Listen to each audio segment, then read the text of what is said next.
And when I said I support the Maoist, I'm making it clear that I'm support them in this war that has been foisted on them.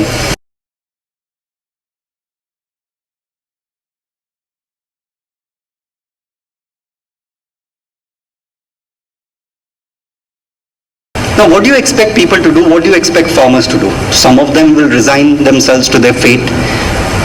Others would think in terms of compensation.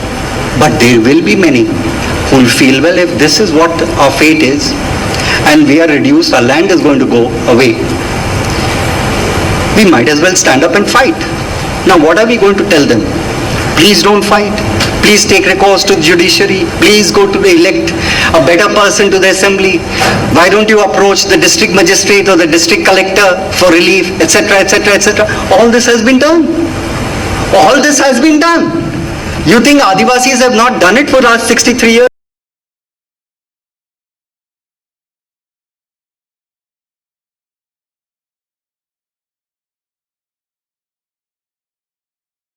Use that much of your sympathy and your sentiments for the Maoists to also accept that they are not just fighting for themselves.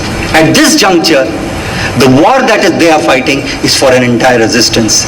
If you do not accept it, and if you do not accept it as an integral part of that resistance, or broad resistance, will not be in a position to come out and take a position which should be and have been an old demand, and the oldest demand, but for which we should be coming out on the streets and protesting, which is no to war against our people.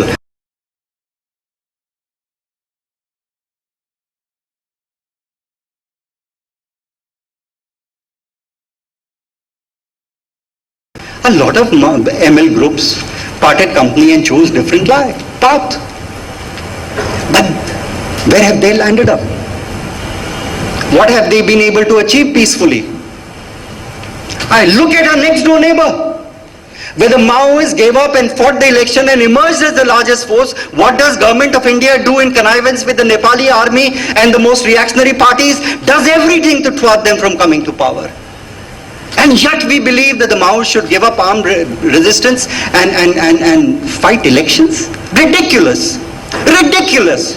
The only way in which they can do it is if they learn the lesson from the Nepali Maoists of first establishing their strength, the military and political strength, use it as a bargaining position. Only then do they stand a chance.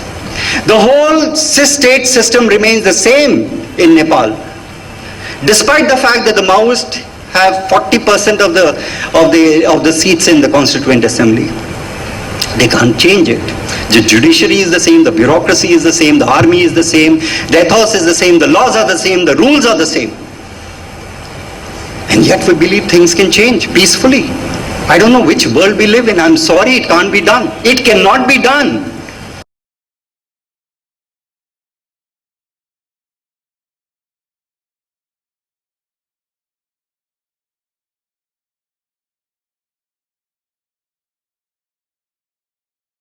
It's high time, or they ought to have been working amongst industrial labor, agricultural workers, etc., etc. But let's look at the reality also. It's fine for us to demand, but is it possible for them?